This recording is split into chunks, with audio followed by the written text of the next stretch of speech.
प्रारब्ध कर्म अनुसार आम आग को जापरू बा पछकू जापरू आमर जदि किसी संस्कार नथिब परजन्मर ताहले आमे केबे भी आगे पारिबुनी आ आध्यात्मिक जगत रे प्रवेश करिबाटा जे कारण हो मुनि समाज को आसीबाटा आमे वर्तमान देखुची 100% कहले तो भूल हम प्राय 99 लोक 100 रु मुनि समाज को रोगग्रस्त ही आसुंती शारीरिक जंत्रणा दुख कष्ट आपणकर विकार लेके आसुंती किंतु मुनि समाज एमती गोटे संस्था जहाँकि समस्त स्वतंत्र विचारक मंडलीर ये गोटे संगठन किंतु जो आम कहूँ स्वतंत्र विचार आसवे को बहुत समय लगे से साधना एवं अध्यवसाय दीर्घ दिन करने को पड़ो किंतु आमर तो धैर्य ना धैर्यटा आसो कठू बाघ आसीगला सामने आगु कहे बाघ आसीगले मु भय पड़जी जदि से धैर्य रखी बाघर आखि को मिले ठिया जाए बाघर बापर भी क्षमता ना ये मनीष को किसी सी से चलीज पछ घुचा दब तो धैर्यटा आसो कौन धैर्यटा आसबार चाबिकाठी है आमको जो प्रथम पाँच रु 22 पाँच बाहर चढ़ुचे भितर चढ़ाटा कष्टसाध्य नुहे किंतु आमे जदि एटा नित्य नैमित्तिक भाव में निरवर्चीन भाव में निर्दिष्ट समय निर्दिष्ट स्थान आमे जो चक्रभेदन क्रिया आरंभ करी आमर समाधिस्थ हवा पर्यंत अष्टम जो अष्टांग योग साधन को आमे प्रयोग करवा ये शरीर मन प्राण को नहीं ताहले आमे आकु आकु जाई परिबा जदि वैज्ञानिक मानक परी आमे कोनसी गवेषणागार परीक्षागार बा लैबोरेटरी को जाई से विभिन्न केमिकल विभिन्न वस्तु नहीं आम परीक्षा करवा एटा से भली जिनिस ना जग एमती गोटे जिनिस सेटा होउछि माने एटा ए तीनटा प्रत्येक मनुष्यर पंचभौतिक शरीर भितर शरीर मन प्राण रही तो आम ताकू नहीं आ माध्यम गवेषणा करवा गवेषण धैर्य आसवाई आमको आगेवा पादे पादे आग को जीवाई आम नित्य प्रत्यह निरवर्चीन भाव में करवा ताहले जाई आम टार्गेट बा लक्ष्य स्थल पहुंची पार तो किसी लोक आसले जो मनोर विकार नहीं क्रमश विकारग्रस्त होटा रोग आकार शरीर देखादेला रोगरे मुनि समाज विश्वास करे केवल शारीरिक विकार विकारग्रस्त है मनीष से कालक्रमे किसी दिन गलापर किसी मास वर्ष गलापर से रोग आकार शरीर देखा दिए किंतु मुनि समाज एमती जिनिस जोटिकी आमर कौन प्रकार औषधर व्यवहार नहीं कौन इंजेक्शन ना कौन चिकित्सा पद्धति ना कौन अस्त्रोपचार ना तो आम केमती भल होटा साधारण लोक को बहुत भयंकर बहुत व्याधि अच्छी बहुत रोग अच्छी बहुत दुरारोग्य व्याधि अच्छी ताकू नहीं सब बेले भय जीवनटा माने विषमय हो जाऊँ जहाँ घर गोटे रोगी आसला ता परिवार अशांति पूरण माने से जो स्वर्ग सुख लाभ करते सपरिवार से नर्क जंत्रणा समस्ते भोग कले कई से बात कले आर्थिक स्थिति दुर्बल हो गला सब घरे अशांति लगी रहा सब आम आस्ते आस्ते माने परिवार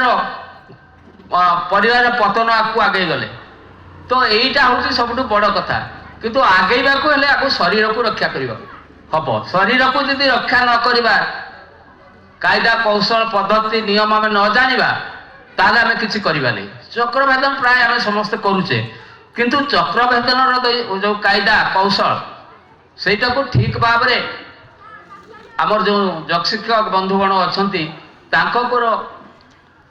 से पद्धति कायदा कौशल को ठीक भाव में लक्ष्य करी चक्रभेदन ठीक भाव में करने आवश्यक लोक अच्छा 30 वर्ष है 25 वर्ष है साधन कर साधारण पेट बथा जाऊनी गैस जाऊनी एसिडिटी जाऊनी कारण कौन जो चक्रभेदन क्रिया कले से आपणकर त्रुटि रही भूल रही तेणुक एटा भल हो तेणुक जो जगशिक्षक बंधु देले आपण को शिक्षा आपण को जो 16 शरीरधारी शिक्षादाता ତାଙ୍କୁ ବାରମ୍ବାର ପଚାରିବାକୁ ହବ, ତାଙ୍କୁ ଆପଣଙ୍କୁ ଟେଷ୍ଟ ଦେବାକୁ ହବ, ଚକ୍ରଭେଦନ ଠିକ କରୁଛୁ କି ନାହିଁ ଦେଖିବାକୁ ହବ। ତ ତେବେ ଯାଇ ଆମର ତ୍ରୁଟିଟା ସୁଧାର ହବ ଏବଂ ଆମେ ସେଥିରେ ନିଶ୍ଚିତ ଭାବରେ ଆମର ଶାରୀରିକ ଯନ୍ତ୍ରଣା ଦୁଃଖ କଷ୍ଟ ବା ଶରୀରର ବିକାରକୁ ନଷ୍ଟ କରିପାରିବା। ଶରୀରର ଯଦି ଯନ୍ତ୍ରଣାକୁ ଆମେ ନ କରିପାରିବା ଉପଶମ ମୁନି ସମାଜର ଚକ୍ରଭେଦନ ଜରିଆରେ, ତାହେଲେ ଆମେ ଆଗକୁ ଆଉ ଆଗେଇ ପାରିବାନି, ସେଇଠି ରହିଯିବା। କିନ୍ତୁ ଆମର ବିଶେଷ ଭୁଲ ହେଉଛି ଆମେ କିଛି ଦିନ ଚକ୍ରଭେଦନ କଲା ପରେ ଯେଉଁ ପ୍ରକାର ବ୍ୟାଧି ବା ରୋଗ ହେଇଥିଲା ସେଥିରୁ ମୁକ୍ତି ମିଳିଲା ମାତ୍ରେ ଆମେ ଛାଡ଼ି ଦେଉଛେ। ଆପଣ ସେଇଠି ରହିଗଲେ। ଦେଖାଯାଉଛି 20-30 ବର୍ଷ ପରେ ଆସିକିରି ଲୋକ ମୁନି ସମାଜକୁ ପହଞ୍ଚୁଛନ୍ତି, ମୋତେ ରିଏଡମିସନ କର। ନାଇଁ, ମୁଁ ପୁରା କଠୋର ବିରୋଧ ଭାବରେ ସେମାନଙ୍କୁ କୁହେ ଯେ ଦେଖନ୍ତୁ ଆପଣ କାହିଁକି ଆସିଲେ ମୁନି ସମାଜ, ଏଠିକି ଆସିବା ଦରକାର ନାହିଁ, ଏଠି ସ୍ଥାନ ନାହିଁ, ଆପଣ ଡାକ୍ତରଖାନା ଚାଲିଯାଆନ୍ତୁ। ନାଇଁ ନାଇଁ, ମୁଁ ଡାକ୍ତରଖାନା ଗଲେ ମୁଁ ବଞ୍ଚିବିନି। ତ ଯଦି ଆପଣ ଲାଭ ପାଇଥିଲେ, ସପରିବାର ଖୁସିରେ ଥିଲେ, ପୁଣି କାହିଁକି এই প্রকার প্রহসন করছেন, কাহিঁকি আউ থরে আসছেন না যা হও বঞ্চাতু আউ মু কেবে এ ভুল করবিনি, কান বি ধরিদেবে। তো সেই ভাবে ঠকঙ্কু যদি ঔষধ বতাই দেবে, ঔষধ রাস্তা দেখাই দেবে, তাহলে সাধন সম্পূর্ণ ভাবে মানে ছাড়িদেবে। আমার নিশ্চিত ভাবে সংখ্যা কমিଯିବ। সংখ্যা কমিটা তো বড় কথা কিছু নেই। যদি প্রকৃতর যোগী 10টা ବି ଆମର 10,000 ହେଲେ ଏ ବହୁତ କିଛି।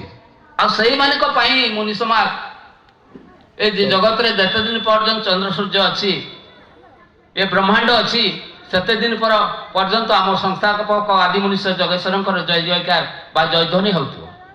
କହିବା ତାତ୍ପର୍ଯ୍ୟ ଆମେମାନେ ଟିକେ ଯତ୍ନବାନ ହେବା, ଶରୀରକୁ କେମିତି ରଖିପାରିବା। ଯଦି ଆମେ ଯତ୍ନବାନ ହେବା, ନିରବଚ୍ଛିନ୍ନ ଭାବରେ ବ୍ରହ୍ମ ମୁହୂର୍ତ୍ତରେ ଚକ୍ରଭେଦନ କ୍ରିୟା ଠିକ ନିର୍ଦ୍ଦିଷ୍ଟ ସ୍ଥାନରେ କରିବା, ତାହେଲେ ଆମର ଯେକୌଣସି ଶାରୀରିକ ବିକାର ନଷ୍ଟ ହୋଇପାରିବ।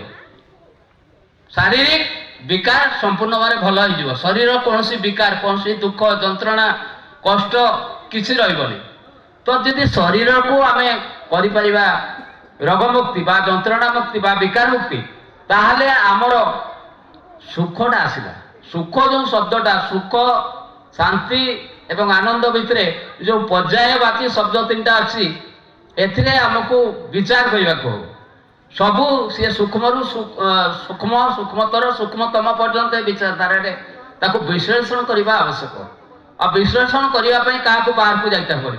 ଯଦି ଆପଣ ସେଟାକୁ ପ୍ରାକ୍ଟିସ ରଖିବେ, ଅଭ୍ୟାସ ରଖିବେ, ଏକ୍ସରସାଇଜ କରିବେ, ଏଇନା ଯେକୌଣସି ଡାକ୍ତର ପାଖକୁ ଯାଆନ୍ତୁ, ଯେକୌଣସି ରୋଗ ନେଇ ଥଣ୍ଡା କାଶ ଜ୍ୱର ସର୍ଦ୍ଦି ଇଭିନ୍ ଝାଡ଼ା ବାନ୍ତି ଏସବୁ ନେଇକିରି ବି ସେମାନେ କହିବେ ଆପଣ ଏକ୍ସରସାଇଜ କରନ୍ତୁ। କୌଣସି ଶାରୀରିକ ବିକାର ନେଇ କୌଣସି ଯନ୍ତ୍ରଣା ନେଇଯିବେ, ଏକ୍ସରସାଇଜ କରନ୍ତୁ। ଏକ୍ସରସାଇଜର ଅର୍ଥ ଆମେ ବୁଝିଲୁନି। ଆମର ମନ ସେଇ ମେଡିସିନରେ ପଡିଛି, ଔଷଧରେ ଦବାଇରେ ପଡିଛି, ଯୋଉଟା କି କିଛି ସମୟ ପାଇଁ ସାମୟିକ ଭାବରେ ଆମକୁ ଯନ୍ତ୍ରଣା ମୁକ୍ତ କରୁଛି, ବିକାର ମୁକ୍ତ କରୁଛି, କିନ୍ତୁ ପରବର୍ତ୍ତୀ ସମୟରେ ଆମକୁ ସେଇ ଦୁରାରୋଗ୍ୟ ବ୍ୟାଧିରେ ପୀଡ଼ିତ ହେବାକୁ ହେଉଛି। ତ ଔଷଧଟା ଭଲ ଜିନିଷ ନୁହେଁ, କେମିକାଲ ଜିନିଷ, ରାସାୟନିକ ଜିନିଷକୁ ଆମ ଶରୀରରେ ପ୍ରବେଶ କରାଇଲେ ଆମର ମୃତ୍ୟୁ ବହୁତ ପାଖରେ ଅଛି। ଆଉ ଆମେ ଯେଉଁ ପ୍ରତିଦିନ ଖାଉଛି, ଖାଦ୍ୟ ଖାଉଛି, ପାଣି ପିଉଛି, ପବନ ଗ୍ରହଣ କରୁଛି, ତ ସବୁଥିରେ ପ୍ରଦୂଷିତ ଅବସ୍ଥାରେ ସବୁ ଅଛି।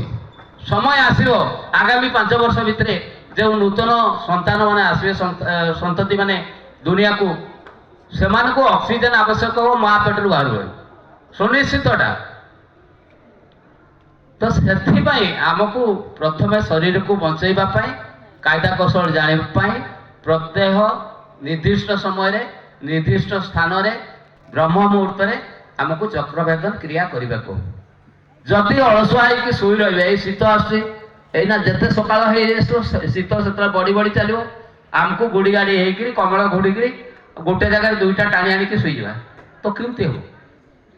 କଷ୍ଟ ନ କଲେ କୃଷ୍ଣ ମିଳିବ ନାହିଁ।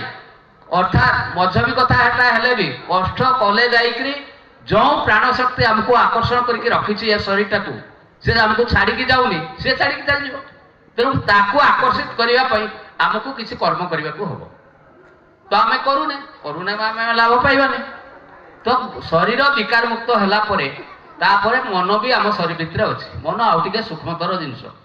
ତ तो ताकू पवित्र करने विशुद्ध करने विकार मुक्त करने महिला सफा करने आमको आउ टिके आगेबा को हम आम साधन एक्सरसाइज बा अभ्यास को जारी की रखा को